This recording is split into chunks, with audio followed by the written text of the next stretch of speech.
Dan saya bicara seperti ini sebenarnya sudah sejak saya Pangkostrat. Ya, Proxy war itu adalah proses akuisisi. Saya sudah di 59 universitas sampai dengan Lemhanas, Universitas Musamu dari Aceh juga. Tapi mereka lebih hebat.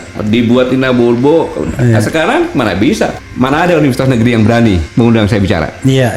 Nggak ada yang berani. Nggak ada yang berani. Di institusi-institusi ini pun tidak berani. Kalau kita bicara fase ya, atau persentase.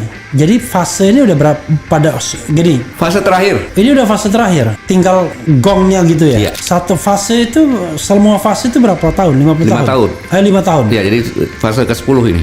Ini fase ke-10. Kalau kita bikin gini saja, Ya. ingat omongan saya, tidak sampai 5 tahun lagi selesai. Tidak sampai 5 tahun lagi. Ya paling-paling kalau udah saya, oh benar ya, Pak Ketua pernah ngomong gitu, paling gitu aja.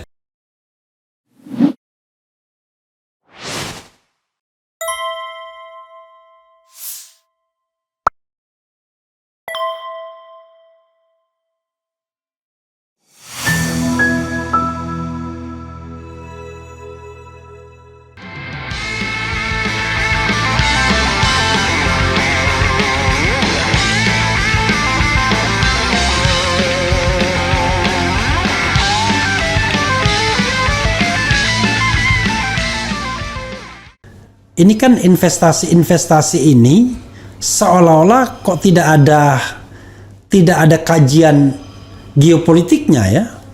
Misalnya padahal kalau kita lihat jelas tuh negara seperti China itu tidak hanya sekedar investasi for the sake of economy, hanya semata-mata soal pertimbangan ekonomi, tapi dia selalu pertimbangan geopolitik kan. Bahkan investasi itu semacam invasi. Ada beberapa negara yang sudah kena debt trap, jebakan utang. Kita juga hampir kena tuh di kereta cepat misalnya. Muncul kalau tidak salah Perpres atau Kepres gitu, nanti dicek APBN lagi, ya kan? APBN ya. Iya, untuk sebenarnya dia tidak mention langsung APBN, tapi jaminan itu kan sendiri mau tidak mau kan akhirnya kan. Nah ini kan kalau seandainya something happen dengan proyek ini, maka ya jaminannya adalah negara ini, leher ibaratnya kita menyerahkan urat nadi kan, apalagi urat nadi negara ini kan APBN. Kalau sudah masuk ke jantungnya sana kan nggak bisa lagi. Karena kalau saya ingin Pak, kalau proyek kereta cepat ini kan dulunya dibuat nih ada 4 BUMN. 4 BUMN itu ada Jasa Marga, ada KAI, ada Wika, ada kemudian PTPN. Nah, 4 ini membentuk PT Pilar Sinergi Bersama. PT Pilar Sinergi Bersama inilah yang kemudian bekerja sama dengan pihak Cina, lalu buat cucunya, yaitu KCIC, Kereta Cepat Indonesia Cina. Maksudnya adalah dengan KCIC ini something happen to KCIC, maka yang akan kena cuma PT Pilar Sinergi saja. Tapi kan pihak China tahu ini PT bodong yang nggak ada duitnya, yang cuma menampung uang dari 4 BUMN. Kalau sekarang tidak hanya soal BUMN-nya yang harus memberikan jaminan, langsung masuk kepada kebijakan pemerintahnya. Nah, kalau secara geopolitik Pak ya, misalnya investasi seperti itu, apa iya sih tidak dilihat dari sisi geopolitik, pertahanan dan lain sebagainya. Bikin pabrik kaca di sebuah pulau yang mungkin bisa akan menjadi tempat resort atau untuk deploy sebanyak mungkin tenaga kerja, dan akhirnya pulau itu hilang secara de facto, secara de jure masih milik kita, tapi secara de facto sudah bisa milik orang asing jadinya. Gimana Pak? Bung Levi, boleh nggak saya bicara agak panjang? Boleh, ya, silakan. Saya kan dulu pernah menyampaikan di sini. Iya. Kalau saya seorang presiden atau perdana menteri di suatu negara yang luas, penduduk saya sangat banyak, ya kan? Dan saya khawatir sumber daya alam yang ada di tempat saya ini tidak bisa untuk menghidupi rakyat saya ke depan, kan gitu, dan overload. Kebetulan penduduk di negara yang akan saya program ini banyak juga penduduk yang sebangsa dengan saya yang sudah dari sana, gitu kan? Maka yang pertama kali saya dengan cara yang manis, yang saya lakukan adalah dengan modus investasi dan bisnis, yaitu ya pertambangan, kehutanan, perkebunan, perikanan, properti, dan lain-lainnya. Itu yang pertama kali saya galakan dulu, kan gitu. Nah kemudian simultan dengan itu saya akan mengkondisikan negara yang saya jadi sasaran itu, kayak gitu. Saya suap penguasanya, kayak gitu, sampai pusat maupun daerah. Kemudian kendalikan aparat keamanannya, kendalikan aparat keamanannya. Kan? Aparat keamanan itu dalam konteks Indonesia, aparat keamanannya polisi, kemudian dan lain sebagainya, kayak gitu. Kan? Tidak masuk TNI ya? Tidak masuk TNI. Kalau dia bantuan kepolisian, TNI juga. Oke. Kan gitu. Saya penegasannya di situ. Gitu kan. Kemudian habis itu buat regulasi baru, membeli undang-undang, saya katakan itu. Kalau udah segitu kan gampang gitu beli undang-undang. Kayak komisi nggak sampai 100 kok. Partai juga 7 sudah cukup kan gitu. Nah, kemudian rangkul orang-orang saya yang sudah menjadi pengusaha di negara itu. I see. Rangkul semuanya, kemudian saya bentuk booster dong. Kemudian yang pro negara saya boosternya itu, ini baik begini. Baru habis itu saya berkilah bagaimana pun juga dengan imigrasi, Menkumham segala macam udah saya atur sehingga mudahlah, keluarkanlah bebas visa. Ya kan? Maka saya masuk tenaga kerja saya yang memang saya buat regulasi negara saya. Lu kerja di sana, lu balik ganti rugi. Yang besar. Kan gitu. Tapi kalau lu di sana, tinggal di sana dan bisa beranak pinak, lu akan menjadi warga negara kehormatan. Pada bagian ini saya jelaskan lagi tegaskan bahwa mereka yang dideploy ke Indonesia lah langsungnya itu diancam tidak boleh balik ke negaranya. Kalau balik ganti rugi besar. Kalau balik balik ganti rugi, tapi kalau nggak balik dapat reward. Kira-kira begitu. Gitu kan? Sehingga dia tidak punya pilihan kecuali dia stay di situ. Nah, dari ini ya kan, saya masuknya macam-macam tahapannya. Ada yang turis lah, kan gitu. Tetapi dalam tenaga kerja itu saya sisipkan para militer. Orang yang terlatih ya. Saya sudah membuat segala macamnya. Buat kamu EKTP segala macam. Saya buatlah EKTP negara yang saya kan.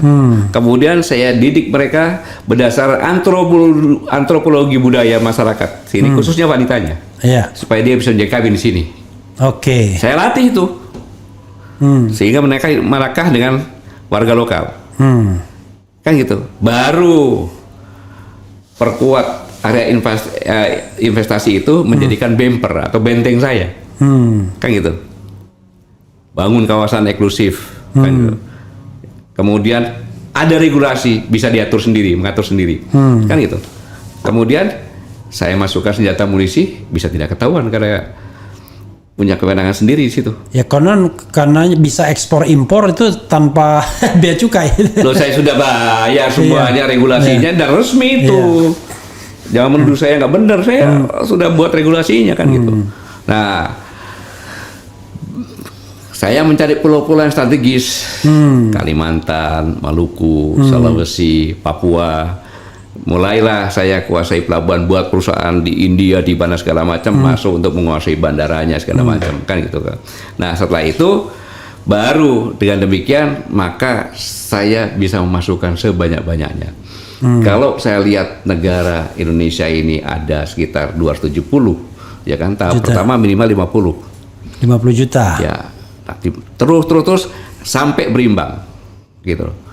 Bangun pangkalan militer kecil, nggak ketahuan kok, dibangun di pulau-pulau luar, di Kalimantan, Maluku, sehingga dari 50 saya tingkatkan menjadi 100. Dan sebagian besar adalah tentara yang menyamar apapun dia, gitu loh. Nah, kemudian saya membuat aturan juga. Tujuannya Pak, saya harus melindungi dong, aset saya udah banyak kok. Iya kan, saya ngeluar duit banyak, kalau nggak dilindungi gimana? Gitu. Dan saya juga harus menyelamatkan tenaga kerja saya yang bertugas di situ. Gitu. Setelah itu baru saya akan mencari tempat central of gravity dari negara. Apa itu?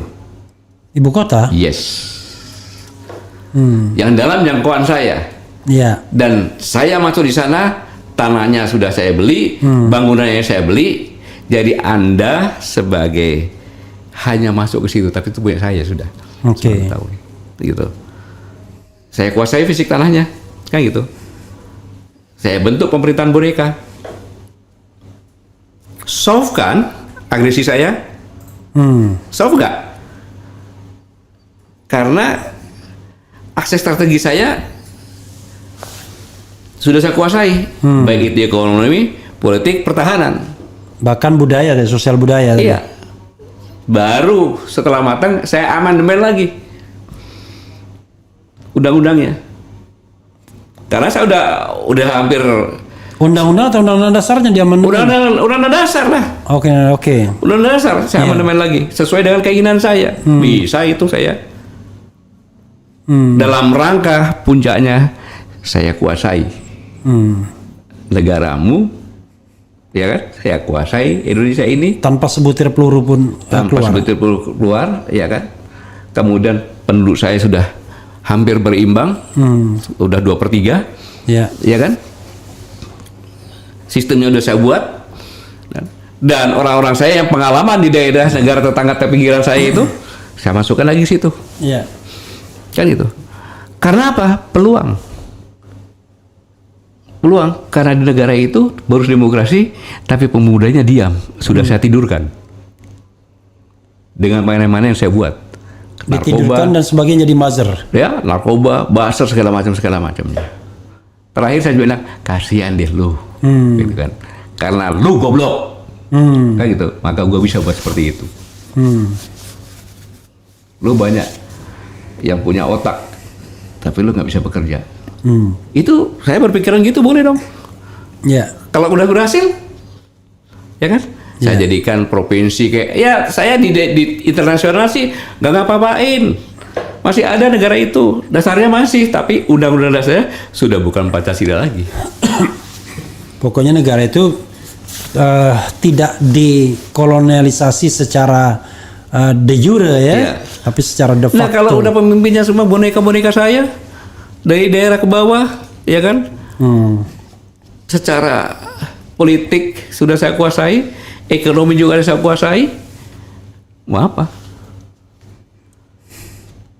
Nah ini saya kerjakan bukan 1-2 tahun, bos.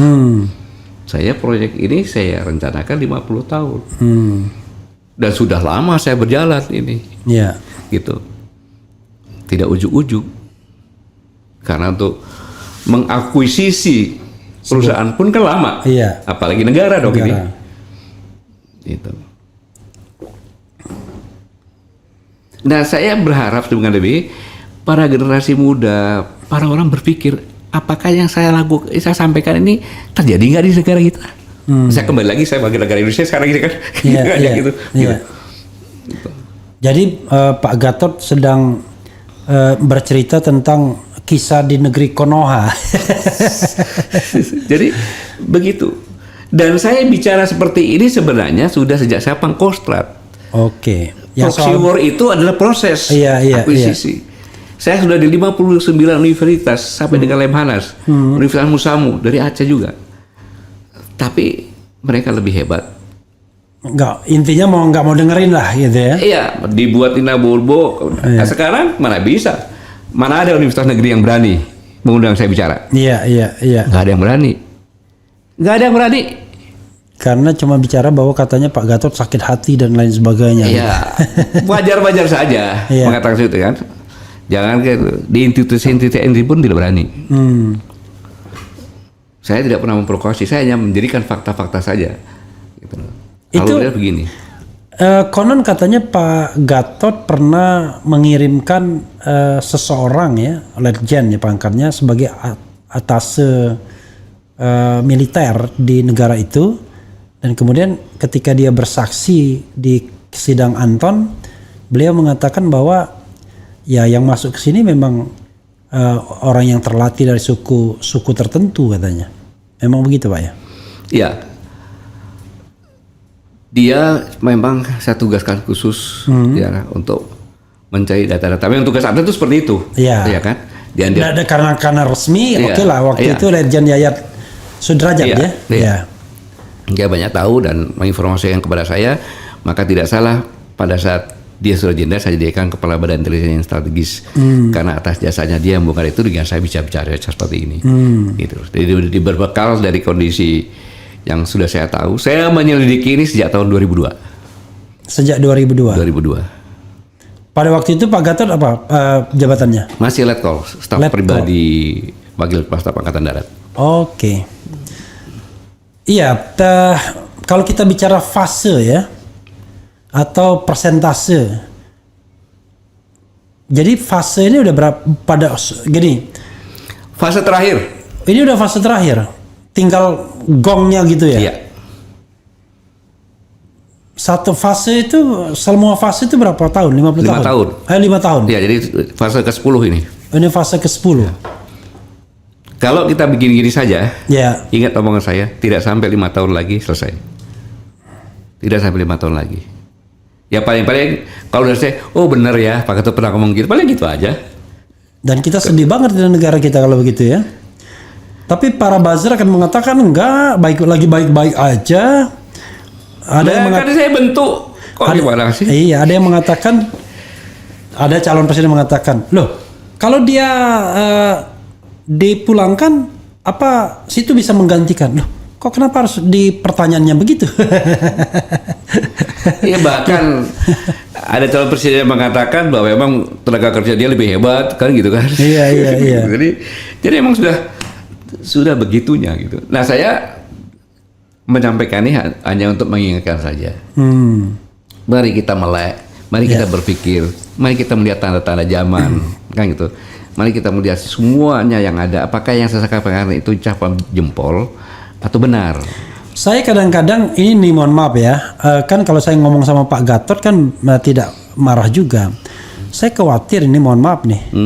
Kalau kita harus clash misalnya, ya kan? Pernah ada satu video saya yang saya lihat dari video yang saya dapat juga, itu mereka udah siap tuh dari dalam. Jadi kalau clash tuh mereka bisa gebuk kita dari dalam dan dari luar. Ibarat pertarungan ya kan? Mereka di dalam. Mereka sudah ada di dalam kita. Jadi kalau mereka misalnya berhadapan di luar, begitu kita berhadapan di luar, tiba-tiba di dalam kita udah dari belakang sudah bisa ngebukin juga. Tinggal gebuk aja kan? Iya. Itu dia. Itu yang kondisi yang sangat saya sedihkan itu. Jadi ya saya mau bicara apa lagi ya kalau pantas saja Pak Jenderal tidak niat bicara mengenai menjawab tadi pertanyaan. Apa itu? Tadi pertanyaan netizen di awal-awal tadi memang ada soal yang lebih besar. Oke. Dari soal yang lebih besar, soal yang besar ini, yang walaupun Pak Gatot tadi, Pak Gatot cerita seperti sebuah dongeng aja ya, tapi it's happened already ya kan. Bahkan Pak Gatot mengatakan ini sudah fase terakhir ya. Jadi the last 5 years ya. Persoalannya adalah apa yang harus kita lakukan? Apa yang harus kita lakukan? Silakan Pak Gatot explore sebanyak-banyaknya gitu. Apa yang harus kita lakukan? Yang pertama adalah bahwa generasi muda kita ini jangan diam. Oke. Ya, amati semuanya ini. Ya, kemudian mengamati betul. Mengamati betul, karena bagaimanapun juga para generasi muda inilah yang akan menerima tongkat estafet kepemimpinan di negeri ini. Dialah nanti yang akan menjabat mulai dari RT sampai dengan presiden yang mengelola negara ini. Oke. Kalau dia nanti mengelolanya sudah hanya sebagai pekerja saja, sebagai buruh saja, sudah terlambat. Masih ada waktu. Oke. Bangkit atau punah. Oke. Gitu. Untuk generasi muda bangkit atau punah. Iya. Berikutnya. Ya untuk generasi yang sekarang, ya kan, mari peduli. Generasi yang sekarang tuh yang in power ya, yang sedang menjabat. Ya bukan generasi milenial. Ya. Tadi kan generasi muda untuk for the future. Nah sekarang yang existing. Iya. Apa? Sadarlah Apa yang saya sampaikan ini coba diteliti. Apakah saya hanya omongan isapan jempol saja, atau benar kejadiannya apa adanya. Kalau yang sudah masuk dari bagian yang itu, cepat sadar kembali. Masih ada waktu untuk kembali. Maksudnya kalau menjadi bagian dari konspirasi itu sadar gitu, baliklah ke Ibu Pertiwi kan begitu. Iya, bukan bikin kacau lagi kan gitu. Iya, iya. Boleh investasi boleh. Begini Bung Raffi ya. Sejak taruhlah gampangnya tahun abad ke-19. Cina itu udah menguasai ekonomi dunia loh. Minimal 25%. Gitu. Suatu hal yang tidak bisa dipungkiri, kita harus bekerja sama ekonomi dengan China. Itu saya bicara. Iya. Kan gitu. Tetapi berbisnis. Gitu Bu Raffi. Yang namanya berbisnis itu, saya dengan Bu Raffi, ya kan? Iya. Saya punya semua fasilitas, kerjasama dengan saya. Saya tahu Bung Raffi bilang untungnya saya cuma 10 miliar kan gitu kan. Saya tahu sebenarnya 100 miliar. Iya. Kan gitu. Kalau kita nggak tahu, saya untuk 10 miliar kita bagi 2 dong, dikasih 5 miliar, saya terima. Itu. Jadi orang-orang etnis China itu dalam berbisnis, kalau orang bilang itu cengli dia. Iya. Kalau kita tahu, tapi kalau enggak ya nggak salah dia. Ngapain Bung Raffi ini dikasih apa? Kalau ayam tuh cekernya dia udah senang banget dia. Ya udah kita kasih ceker aja. Iya. Kan gitu. Tapi kalau gua tahu lo untungnya 1 ekor, masa gua udah kasih ceker, bagi 2 dong.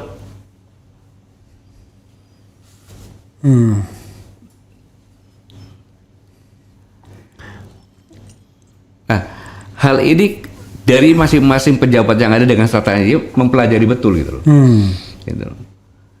Kita lihat aja hutang di bawah tangan gimana kan gitu.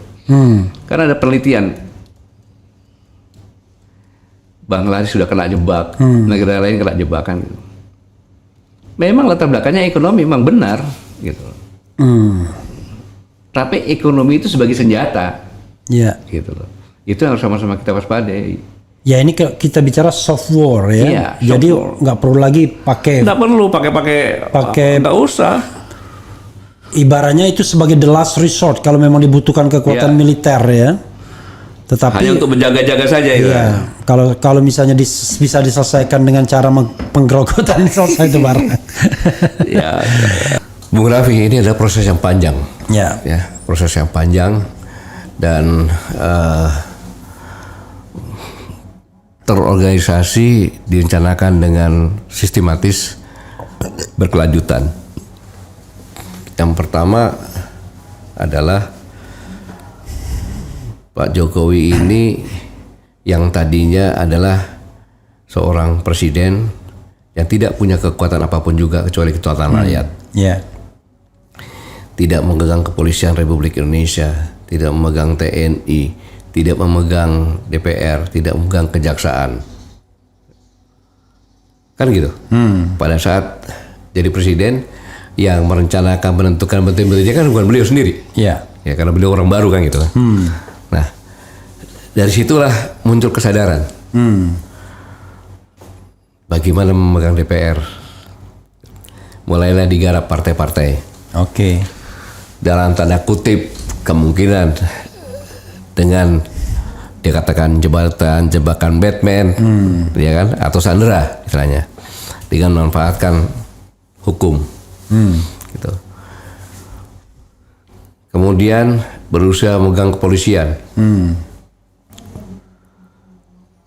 dan berusaha memegang TNI, gitu. Paling tidak untuk 2 hal ini kelihatan betul Kapolri dan Panglima TNI harus melalui saringan ketat istana, preferensi istana yang main ya. Bukan hanya tingkat itu sekarang, ke bawah juga. Saya mendengar dengan pejabat setingkat bintang 4 bahwa sampai dengan Kapolda maupun Pangdam pun harus restu. Artinya jenderal ke atas? Khususnya untuk Kapolda dan Pangdam. Gitu. Oh, maksudnya untuk Kapolda dan Pangdam juga? Penempatannya juga harus sepengetahuan. Kalau Kapolda dan Pangdam minimal kan 34 orang tuh. Pangdam kan nggak sebanyak itu. Tapi oke. Itu yang pertama. Ya. Yang kedua, dengan undang-undang bahwa sekarang ini PLT. Ya. Loyalitasnya kepada siapa? Penjabat. Iya. Iya. Loyalitasnya 60% lebih kan? Iya. Mereka yang tunjuk kira-kira gitu. Mereka yang tunjuk. Oke. Gitu. Terus yang lebih penting lagi, ya kan? KPK yang tadinya organisasi di luar struktur kan gitu kan? Sekarang kan sudah masuk dalam eksekutif. Iya. Kemudian yang paling menentukan lagi adalah Mahkamah Konstitusi. Gitu. Oke. Dan ini suatu pelanggaran etika yang sangat luar biasa, kan gitu. Sangat luar biasa. Tidak boleh namanya Ketua Mahkamah Konstitusi, ya kan, menyidangkan sesuatu yang berkaitan dengan ada persaudaraan. Dalilnya apa itu, Pak Rafi? Ada kan? Iya. Gitu. Nah, itu. Jadi ketua-ketua partai dipegang, ya kan? Golkar dipegang, ya, PKP dipegang, PAN dipegang, Gerindra dipegang. Ya. Ya, oke. Tapi itu kan biasanya berlaku ketika dia in power. Memang betul-betul lagi lama masa jabatannya. Tunggu dulu, Oke. Iya kan? Tunggu dulu. Ya. Dalam waktu yang masih ada ini, dia tinggal buka, dia tinggal nyuruh ke orang-orangnya dia semuanya. Iya. Apa? Kejaksaan, bukanlah, taruhlah kejaksaan itu kan dari PDI Perjuangan. Iya. Tapi jam pintelnya mungkin, jam pisusnya mungkin, apa? Wakil Jaksa Agungnya mungkin. Ya. Jadi memang sistem ini memang udah dipegang secara utuh gitu loh. Gitu. Apalagi sekarang ini, maka dengan adanya Gibran masuk, berarti kan masih di situ. Iya. Gitu. Ya. Itulah yang membuat bagaimana caranya bahwa kekuatannya tidak berubah gitu. Ini yang membuat yang tadinya tidak hanya dipegang oleh memegang rakyat, sekarang DPR dipegang, semuanya dipegang. Karena bagaimanapun juga Kapolri Panglima TNI itu masih harus ditentukan hak prerogatif Istana 1000% Presiden. Kapan dia ganti silakan ganti. Gitu. Oke. Kepala Staf Angkatan sama ya, juga. Minimal masih 1 tahun lagi masa jabatan mungkin ya. Iya, itu yang dengan cerdas. Apalagi Mahkamah Konstitusi sudah dipegang.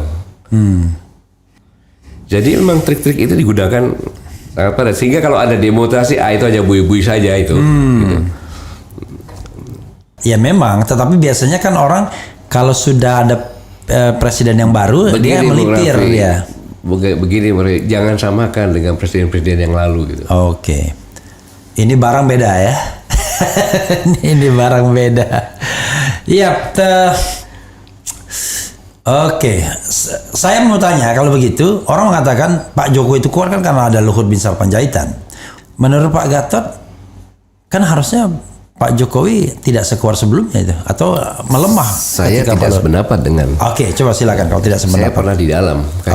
Oke. Jadi justru menurut saya kasihan dengan Pak Luhut. Orang akhirnya berasumsi seperti itu kan. Iya. Yang mendalikan sebenarnya aman kan. Ya. Ya itu dia. Jadi artinya peran Pak Luhut pun bisa digantikan. Tanpa Pak Luhut pun tetap jalan kok, karena trik-trik itu dipegang sendiri kok sebenarnya. Oke.